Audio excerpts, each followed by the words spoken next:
I had just inherited $12 million and was rushing home to tell my husband the news that would change our lives forever. But I never made it. A black SUV slammed into my driver's side door, and I woke up 3 days later in a hospital with 3 broken ribs, a concussion, and a body covered in bruises. I was alone in the hospital bed. When I finally reached my husband on the phone, I could hear party music in the background, women laughing, the clink of glasses. He told me he had no time for dead weight and hung up. Days later, he showed up wearing a brand new suit, holding hands with a woman half his age. He threw divorce papers on my hospital bed and told me to sign. But when his new girlfriend looked at me closely, she screamed, a raw, terrified sound that echoed down the ICU corridor. How does a 64-year-old retired teacher end up in a place like this? My name is Dorothy Harris. 3 days before the crash, I was sitting in a law office in Buckhead that smelled like expensive leather and old books.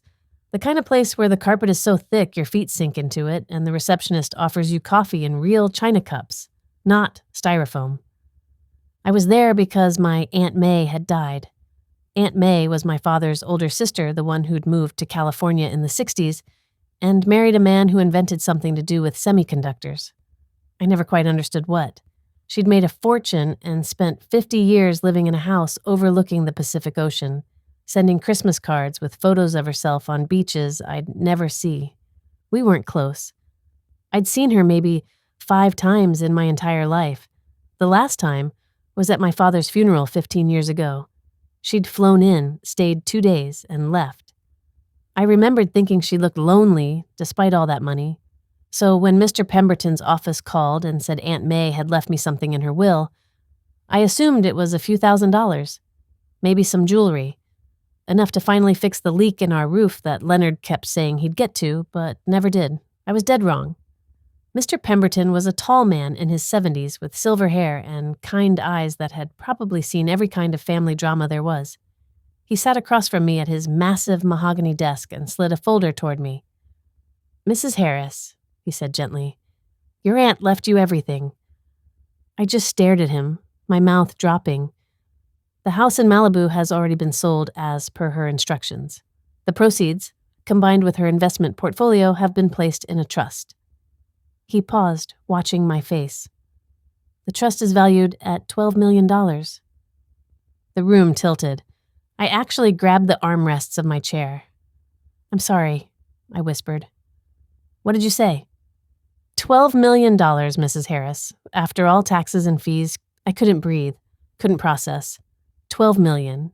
That was more money than I'd make in 10 lifetimes of teaching. That was more money than existed in my world. "Why?" I asked, my voice shaking. "Why me? We weren't even close." Mr. Pemberton's smile was sad. "Her letter explains. She said you were the only family member who never asked her for money. In 50 years, you never once called her asking for a loan, an investment, a handout. Everyone else did. Constantly." He slid another paper toward me, Aunt May's handwriting, spidery and elegant. "Dorothy, you were always kind. You sent me birthday cards when everyone else forgot. You didn't love me for my money. That's worth more than you know. Build a good life, baby girl. You earned this." I started crying right there in that expensive leather chair. Big, ugly sobs that probably horrified the receptionist outside. Because all I could think was, Leonard and I are finally safe. My husband Leonard used to be a contractor, a good one. He'd built our house with his own hands in 1989, a small ranch in Decatur with a front porch and a backyard, big enough for our daughter Cheryl to run around in. He'd been so proud of that house, so proud of his business. But the 2008 recession destroyed him. He lost his crew, lost his contracts, lost his reputation when he couldn't finish jobs because he couldn't afford materials. By 2010, he wasn't working at all. That was 15 years ago. 15 years of me supporting us on a teacher's pension. 15 years of watching him sink deeper into bitterness. 15 years of him drinking beer in front of the TV while I paid every bill, bought every grocery, kept every single thing afloat, and yet he resented me for it.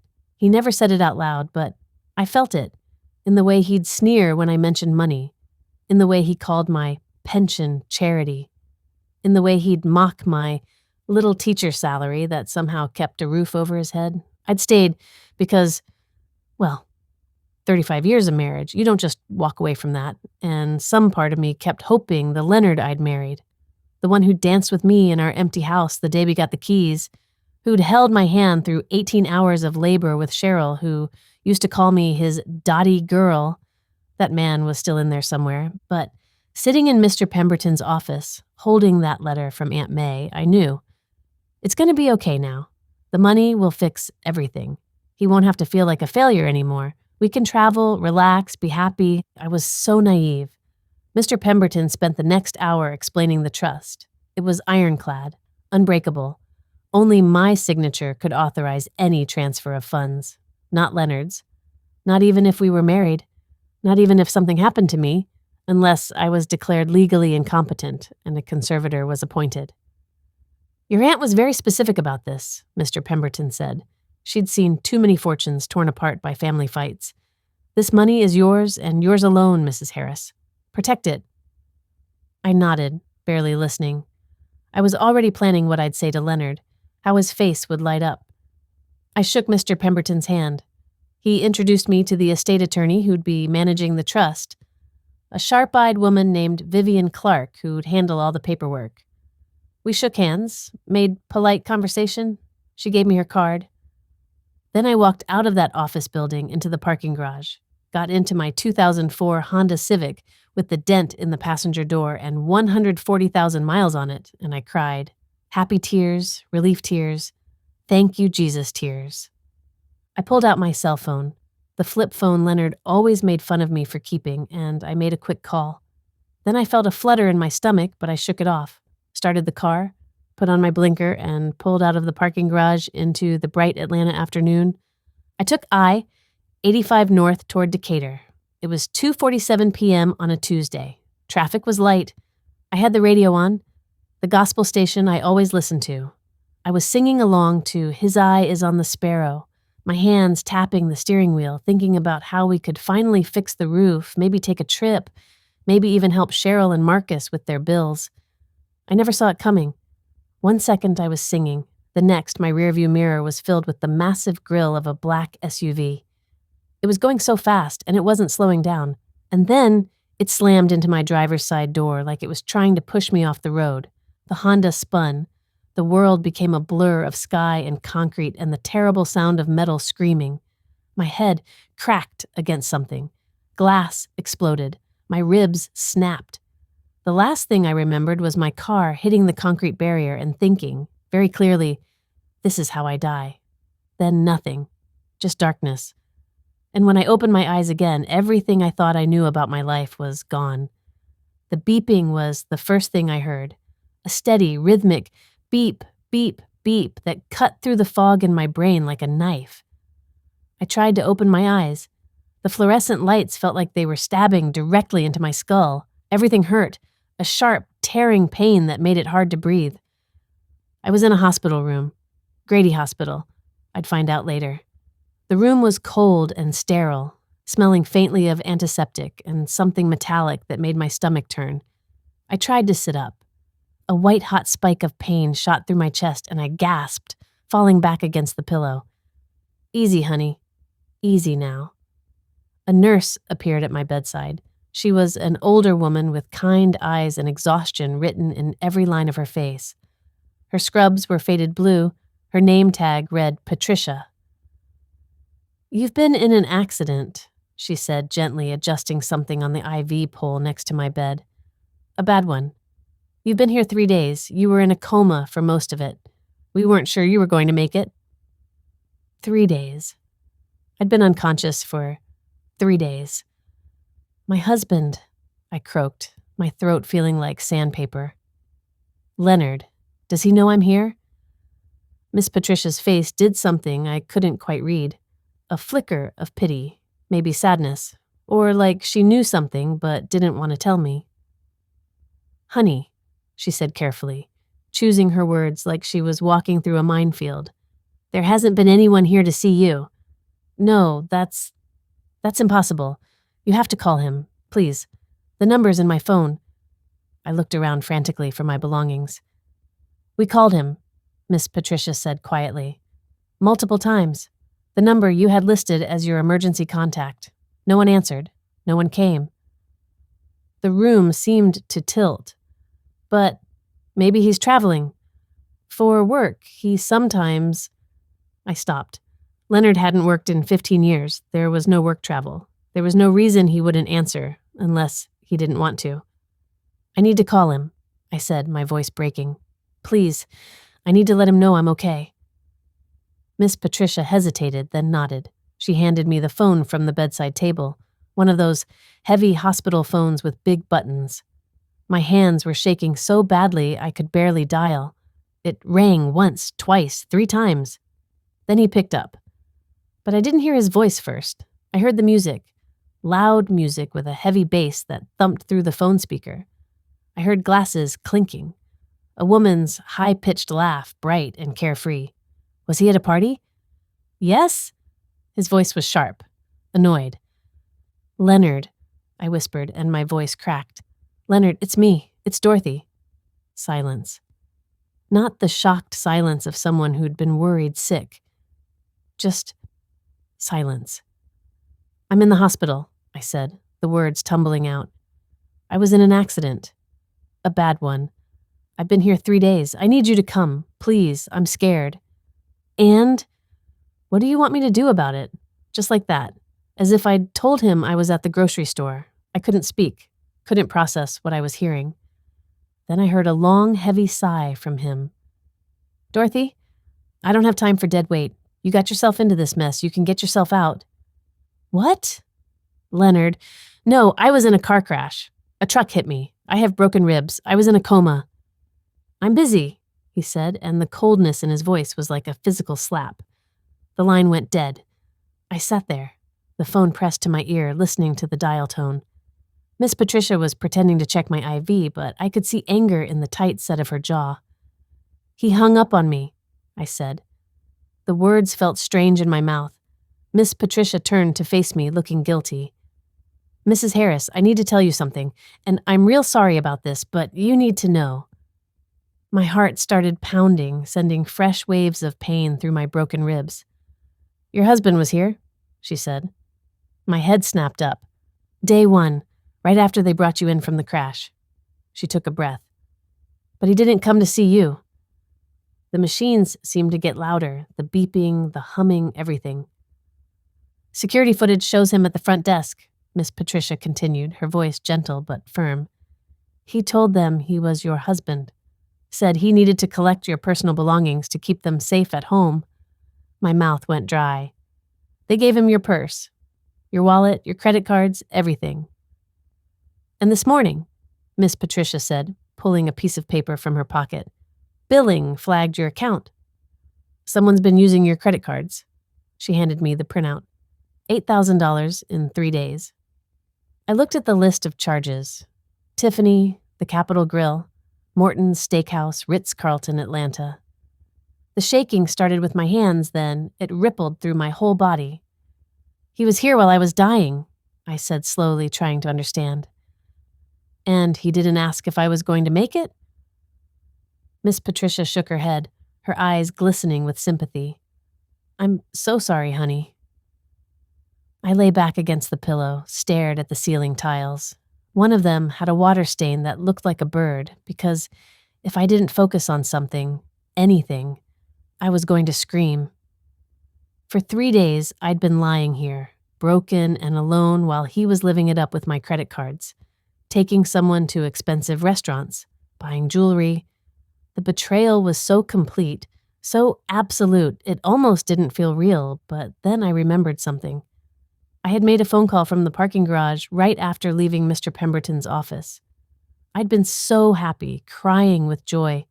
I'd called Leonard immediately because I couldn't wait to tell him, couldn't wait to hear him celebrate with me after all these grueling years. "Leonard," I'd said, my voice shaking with excitement. "Baby, you're not going to believe what just happened. Aunt May left me everything. $12 million. We're rich. We're finally going to be okay." He hadn't shouted with joy or asked questions or even sounded surprised. His voice had gone strange. "Where are you?" That's the only question he asked. When I told him I was leaving the lawyer's office, he'd said to come straight home. Don't stop anywhere. Don't tell anyone. This is our news. Just ours, he'd said. At the time, I'd thought he was just overwhelmed, shocked, maybe protecting us from people who might come asking for money. But now, lying in this hospital bed, I understood. "Miss Patricia," I said, my voice very quiet. "The accident. Do they know what happened? Did they catch the driver?" She shook her head. "Hit and run. The police said the SUV had dealer plates. They're still investigating." Hit and run. Dealer plates that couldn't be traced. 2 hours after I told my husband about $12 million. "Oh my God," I whispered. Miss Patricia was watching my face. She was a smart woman. I could see the exact moment she understood what I was thinking. "He tried to kill me," I said. The words felt insane coming out of my mouth. He knew about the money. He was the only one who knew. I couldn't finish the sentence. Miss Patricia sat down in the chair next to my bed. She was quiet for a long moment. "What do you need?" she finally asked. "I need a lawyer," I said.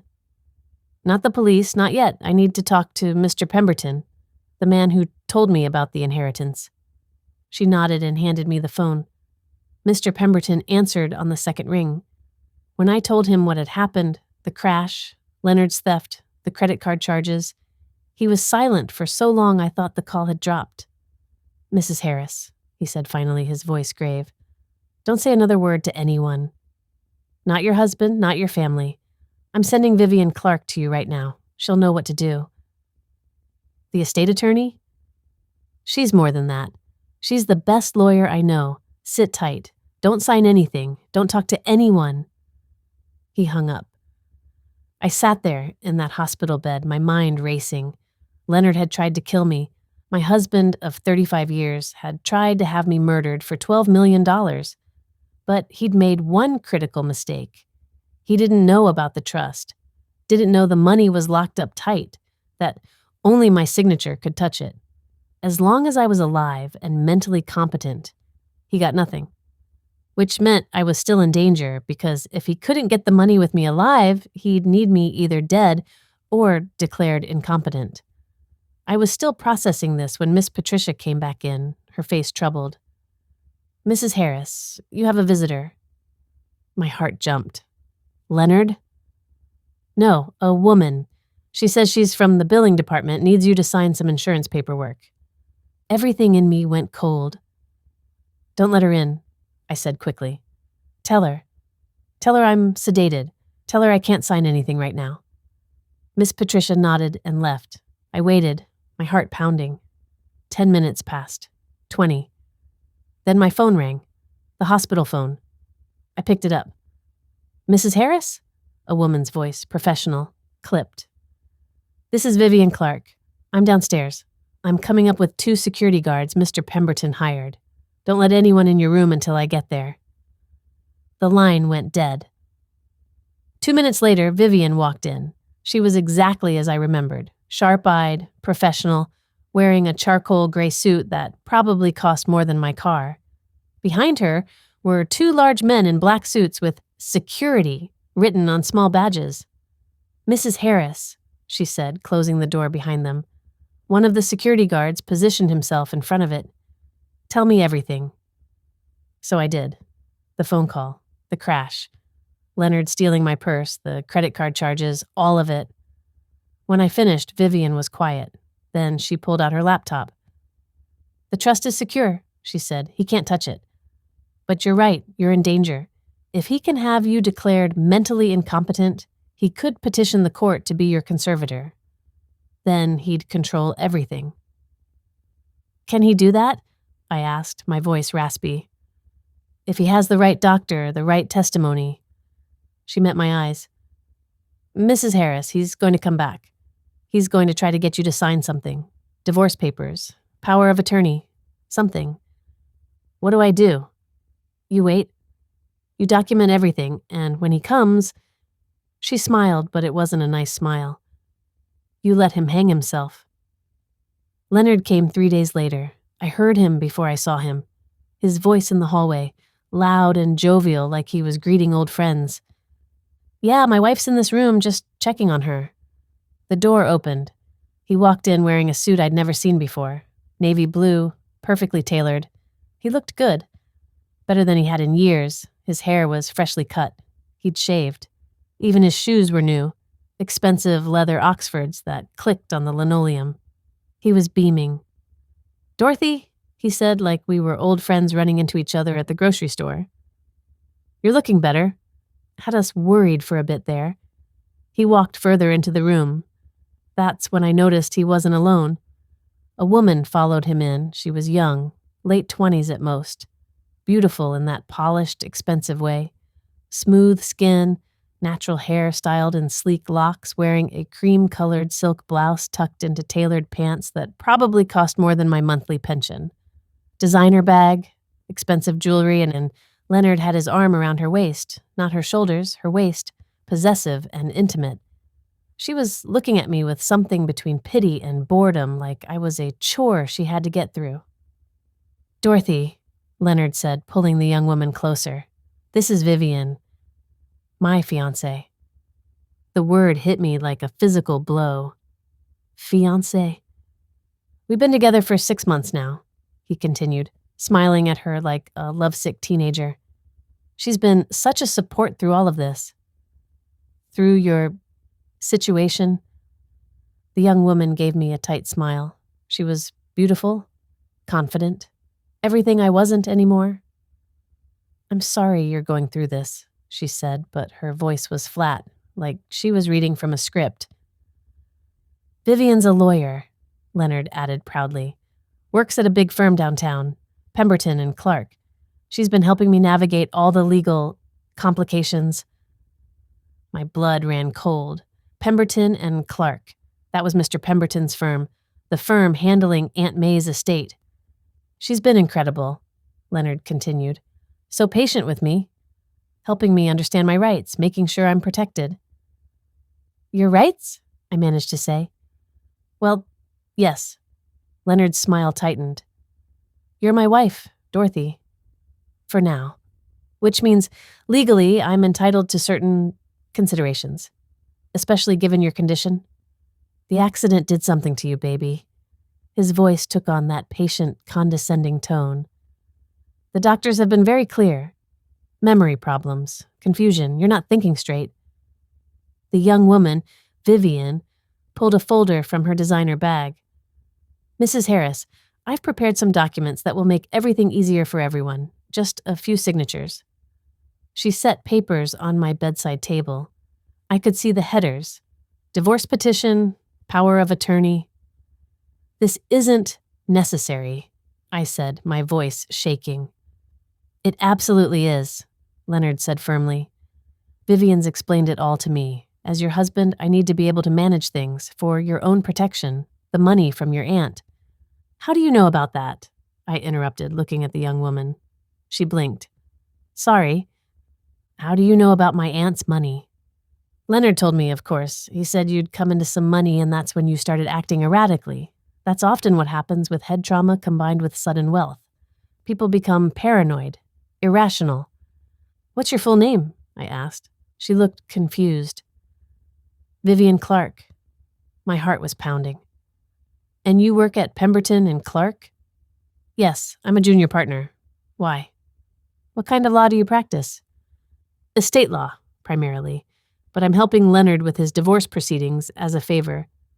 Are you handling the May Harris Trust? I asked. She went very still. I am. Why? Leonard was watching this exchange, his smile faltering. What's the name of your client? I pressed. The one who inherited from May Harris? Vivian's face had gone pale. That's confidential?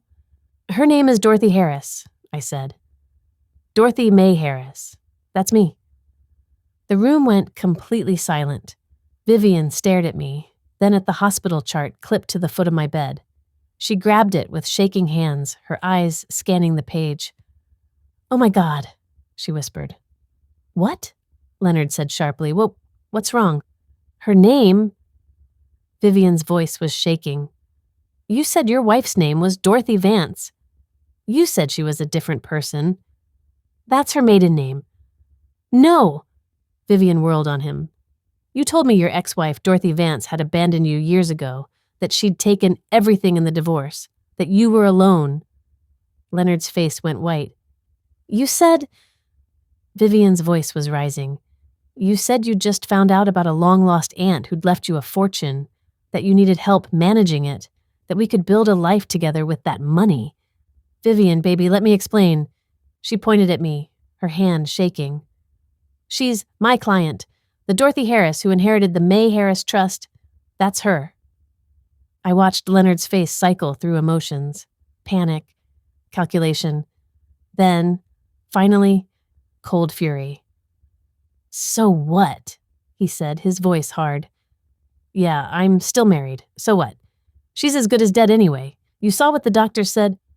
I never saw any doctors. Vivian was crying now, her perfect makeup starting to run. You said you were a wealthy widower. You said we were going to get married. We are going to get married, Leonard said, his voice taking on a desperate edge. As soon as she signs these papers. As soon as we get control of the money. Control of her money. Vivian looked at the papers she'd set on my bedside table. Oh my God, I just tried to... She looked at me. Mrs. Harris, I didn't know. I swear I didn't know. He told me he was Leonard Vance, that he'd been divorced for years, that his Aunt May had left him money. My aunt, I said quietly. She left the money to me. He showed me documents, Vivian continued, her words tumbling out. A death certificate for Dorothy Vance. A will with his name on it. They looked real. I thought... Her voice broke. I thought I was helping my boyfriend manage his inheritance. I had no idea I was helping him steal from my own client. She turned to Leonard, and the look on her face was pure betrayal. You used me. You found out I was the estate attorney, and you... What? Looked me up? Seduced me? Leonard said nothing. How long? Vivian demanded. How long have you been planning this? 6 months, I said softly. Everyone turned to look at me. That's when you started, wasn't it, Leonard? 6 months ago, when you found out about Aunt May's health, when you realized she was dying and might leave me money. His jaw clenched. You found out Vivian was handling the estate, I continued, the pieces falling into place. So you created a fake identity, made yourself younger, available, wealthy. That's insane, Leonard said, but his voice lacked conviction. Is it? I looked at Vivian. Did he ever take you to his house? Introduce you to family? Or was it always hotel rooms and restaurants? Vivian's face crumbled. He said his house was being renovated, that his daughter lived out of state, that he wanted to keep our relationship private until he got my money, I finished. Vivian grabbed her designer bag, the one Leonard probably bought her with my stolen credit cards, and started backing toward the door. I need to call Mr. Pemberton. Oh God, I'm going to be disbarred. You didn't know, I said gently. I should have known. She was sobbing now. I should have verified. I should have checked. I'm supposed to protect you, and instead How old are you?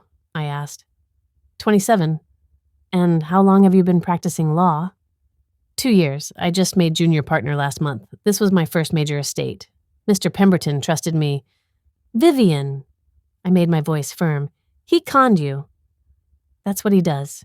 He's had 35 years to perfect it. She looked at me, tears streaming down her face. Mrs. Harris, I am so sorry. Leonard made a move toward the door. Vivian blocked him. You're not going anywhere, she said, her voice suddenly cold. Professional. The lawyer returning. She pulled out her phone. Security. Room 412. I need police. Now. You're overreacting, Leonard said, trying his charming smile. This is just a misunderstanding. You committed fraud, Vivian said flatly. Identity fraud. You used a fake name to enter into a romantic relationship with an officer of the court for the purpose of defrauding her client.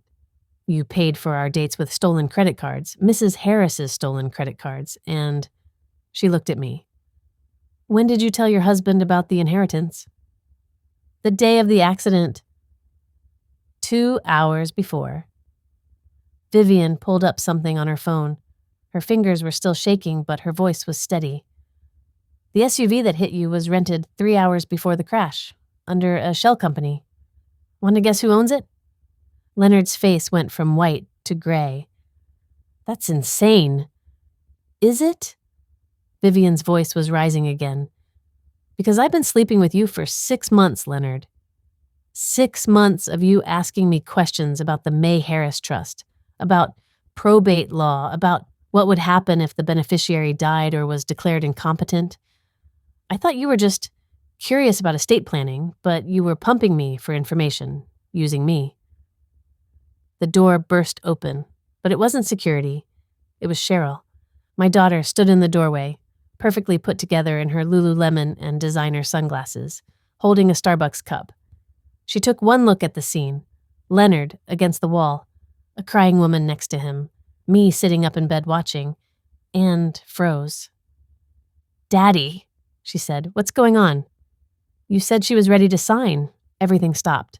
Leonard closed his eyes. Cheryl, shut up. You said she was confused, Cheryl continued, oblivious, that your girlfriend had gotten her to agree that we just needed to. She finally seemed to notice Vivian. Wait, who are you? Where's the girlfriend?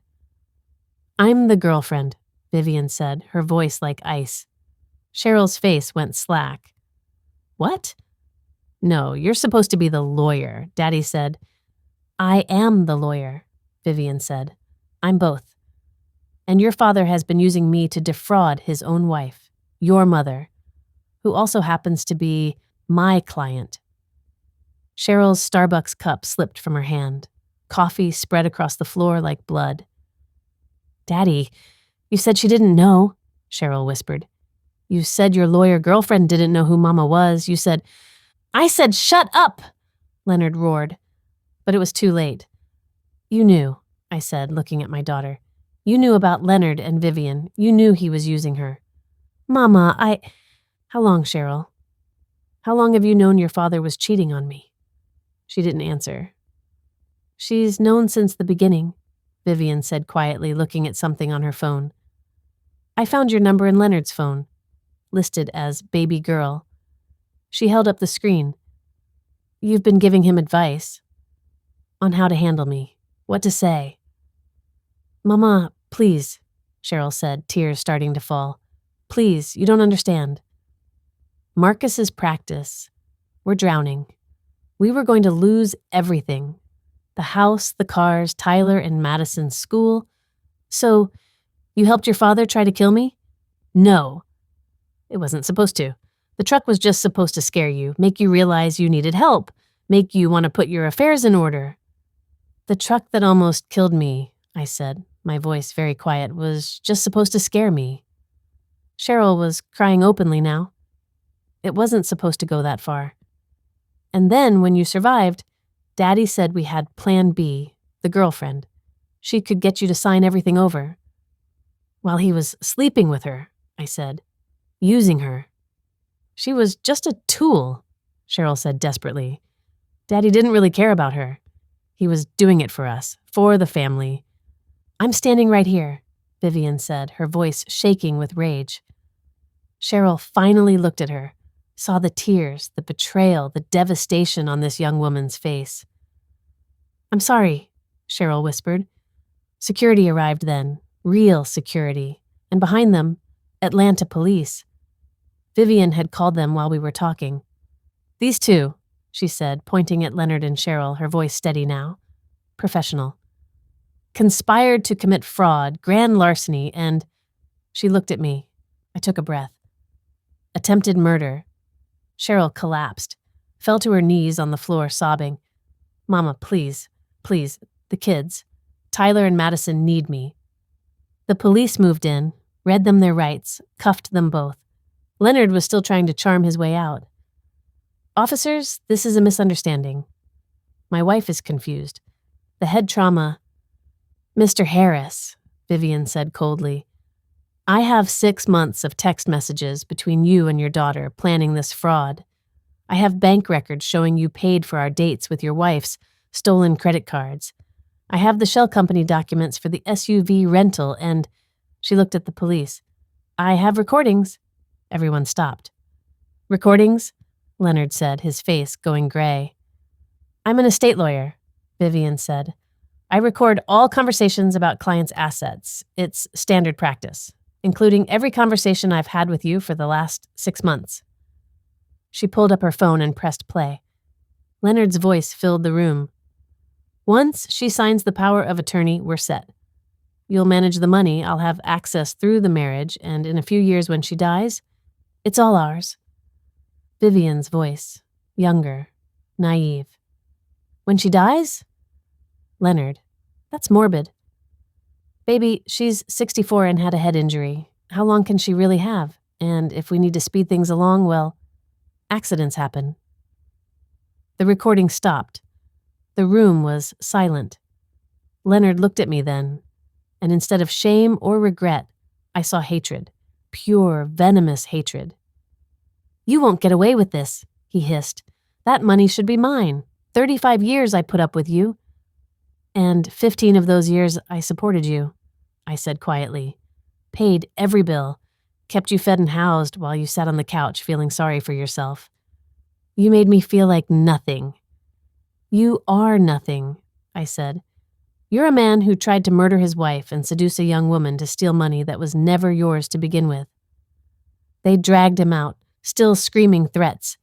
Cheryl was crying as they pulled her up. Mama, please. I'm sorry, I never wanted. Don't ever call me Mama again, I said. They took her away. The room went quiet. Just me and Vivian, this young lawyer who'd been used as a weapon against me. She sat down heavily in the chair by my bed. I'm so sorry, she whispered. I'm so sorry. It's not your fault. I fell in love with him. I believed everything he said. I almost destroyed you because I was stupid and naive and... You were 27 years old and you met a charming man who seemed perfect, I said gently. That's not stupidity. That's being human. She was crying again. I'm going to lose my license. My career, everything. No, you're not, I said firmly. You're going to be the star witness at their trial. You're going to show every judge and jury what they did. And then you're going to learn from this and become the kind of lawyer who never gets fooled again. She looked up at me, hope and devastation warring on her face. She squeezed my hand, crying silently, and I realized we'd both been Leonard's victims, both been used, betrayed, and now survived, and that had to count for something. The trial took 8 months, and it became a media sensation. A beautiful 27-year-old black lawyer manipulated by a man twice her age into nearly destroying her own client. The headlines wrote themselves, estate attorney seduced in elaborate fraud scheme. Vivian became the prosecution's star witness, and she was devastatingly good. She sat on that stand in a conservative gray suit, her locks pulled back, looking every inch the professional. But when she spoke, her voice shook.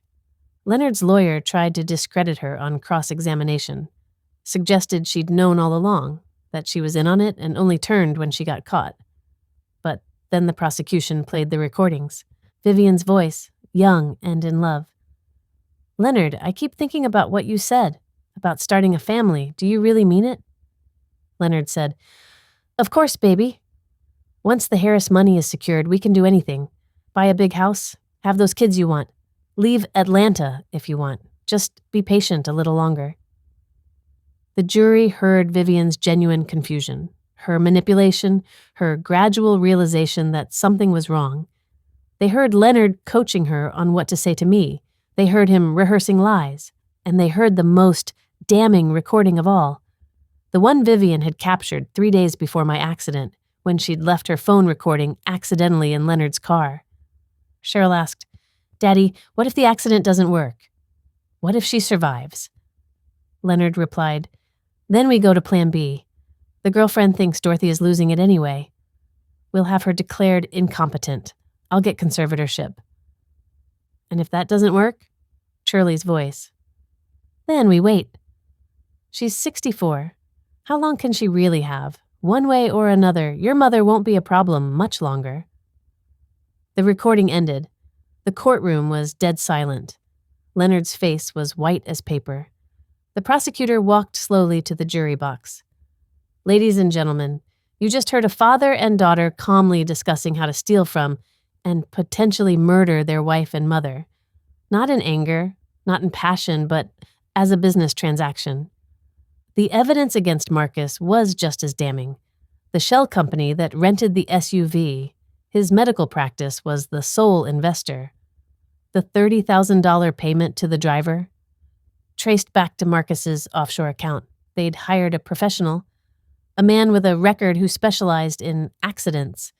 He testified for a reduced sentence, describing in detail how Marcus had approached him, shown him my photo, my route home from Mr. Pemberton's office. He said, "Make it look real." The driver testified. Said if she died, that was fine. If she didn't, that was fine too. Either way, he paid me $30,000. Did he express any remorse? The prosecutor asked. No, he said, the driver paused. He said, she's old anyway. This is just speeding things up. Marcus's lawyer tried to paint him as a desperate man pushed to extremes by gambling addiction. But the jury wasn't buying it. Not when they heard him tell Cheryl, once your mom is gone, we're set for life. The kids can stay in private school. You can quit that boutique job you hate. We can finally live the way we deserve. The sentencing took 3 days. Leonard went first. The judge was a black woman in her 60s, not much younger than me. She looked at Leonard with pure disgust. She sentenced him to 25 years for attempted murder, plus 10 more for fraud and conspiracy to run consecutively. 35 years total. At 67, he would die, in prison. He looked at me as they led him away, not with regret, but with hatred, like I'd done something wrong by surviving. Marcus was next. He wore an expensive suit and cried on the stand. Talked about his gambling addiction, his pressure, his desperation. The judge wasn't moved. She sentenced him to 20 years for conspiracy to commit murder and wire fraud. His medical license was revoked permanently. As he was led away, he looked at me and mouthed, "I'm sorry." Cheryl was last. My daughter stood before the judge in an orange jumpsuit, her hair unwashed, her face bare of makeup. She looked so much younger, so much like the little girl who used to climb into my lap when she was scared. "Your Honor," her lawyer said, "my client was manipulated by both her father and her husband. She was desperate to save her family. By murdering her mother," the judge's voice was sharp. "She never intended. She knew." The judge held up the text messages. She knew about the accident before it happened. She knew about the plan to defraud. She was an active participant. Cheryl was sobbing. "Mama, please, tell them. Tell them I never wanted you to die." I stood up. The courtroom went quiet. "Your Honor," I said. "May I speak?" She nodded. I walked to the front of the courtroom, stood where I could see Cheryl's face. "My daughter is right about one thing," I said quietly. "She didn't want me to die." Cheryl's face lit up with hope. "She just wanted me to disappear," I continued. "To be quiet, to be manageable, to be someone who signed papers and gave money and then stayed out of the way while she lived the life she thought she deserved." The hope died in Cheryl's eyes. "She's been ashamed of me for years," I said. "Ashamed of my small house, my teacher's pension, the fact that I'm not the kind of mother she can show off to her husband's colleagues. I've been an embarrassment, a burden, someone to be managed." "That's not true," Cheryl whispered. "When was the last time you brought Tyler and Madison to see me?" I asked. "Before all this?" She didn't answer. 6 months. And before that, Christmas. You kept my grandchildren away from me because you were ashamed, and when money appeared, suddenly I wasn't just an embarrassment. I was an obstacle.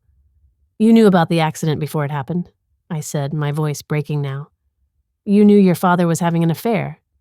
You knew he was using that poor girl, and you helped him because you wanted the money more than you wanted me alive. Cheryl collapsed, sobbing. I turned to the judge. Your Honor, I don't want revenge. I just want justice. And I want my daughter to understand that actions have consequences. That you can't try to murder your mother and claim it was done out of love. The judge nodded. She turned to Cheryl. Ms. Harris-Webb, I'm sentencing you to 15 years for conspiracy to commit attempted murder and fraud. You will be eligible for parole after 10 years, but only if you show genuine remorse and participate fully in rehabilitation programs. Cheryl was still crying as they led her away. At the door, she turned back. Mama, she said, her voice breaking. I'm sorry. I'm so sorry. I said nothing. Some apologies come too late. I'm 65 now. A year has passed since the trial ended. I don't live in the house Leonard built anymore. I sold it the day I got out of the hospital. Couldn't stand to be in a space he'd touched, where he'd sat planning my death. I bought a small condo near Piedmont Park. 2 bedrooms, big windows, a balcony where I drink my coffee every morning and watch the sunrise. I gave away most of the money. I paid off medical debt for every patient who'd been in the ICU with me. Over $1 million of debt. Gone like that. I funded a scholarship program for children of incarcerated parents. Kids like Tyler and Madison who have to grow up knowing their mother and grandfather tried to murder their grandmother. I bought my childhood church and turned it into a community center. Free meals, job training, counseling, a place for people to go when they have nowhere else. And I gave Miss Patricia, the nurse who told me the truth when it would have been easier to stay silent, $150,000. Enough for her to retire early and spend time with her grandchildren. She cried when I told her, said it was too much. I told her she'd saved my life. Vivian Clark is still my attorney, still managing what's left of the trust. But she's more than that now. She's become a friend. We have lunch once a month at a little cafe in Midtown. She tells me about her cases. She's brilliant, going to make senior partner before she's 35. I tell her about the community center, about the people we're helping.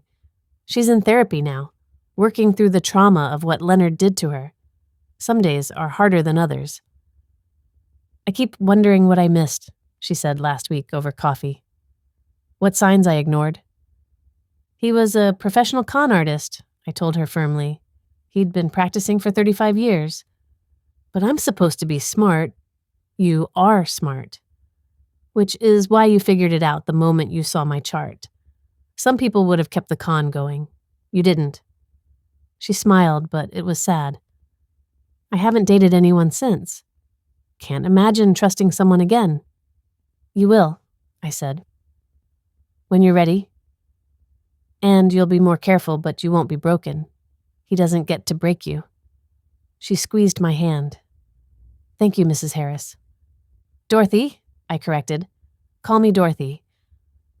Tyler and Madison, my grandchildren, live with Marcus's parents in Marietta. Wealthy white folks who'd never approved of Cheryl and now have confirmation that their son married beneath him. I send money every month. Anonymous payments through Vivian, college funds, therapy bills, whatever they need, but I don't visit. The psychologist I've been seeing says, maybe someday I'll be ready, that kids aren't responsible for their parents' sins, but I'm not there yet. I can't look at those children without seeing Cheryl's face, without hearing her text messages, planning my death, without remembering that she valued their private school tuition more than my life. Maybe that makes me a bad grandmother. The inheritance wasn't a gift, it was a test, and almost everyone in my life failed it. But here's the thing about tests. Sometimes the person being tested isn't the one who needs to learn the lesson. Leonard learned he was willing to kill for money he didn't earn. Cheryl learned she valued comfort more than her mother's life. Marcus learned his gambling addiction would cost him everything. And Vivian learned that charm can hide cruelty. But I learned something too. I learned that I'm stronger than I thought, that I can survive betrayal and come out whole on the other side. That love, real love, doesn't come from blood. It comes from showing up. Miss Patricia showed up when my own family didn't. Vivian chose truth over self-preservation. The people at my community center show up for each other every single day. That's family. The rest is just biology. If you're still here with me, please like, subscribe, and tell me in the comments where you're watching from. You can help more people find this story and recognize the signs before it's too late. Thank you.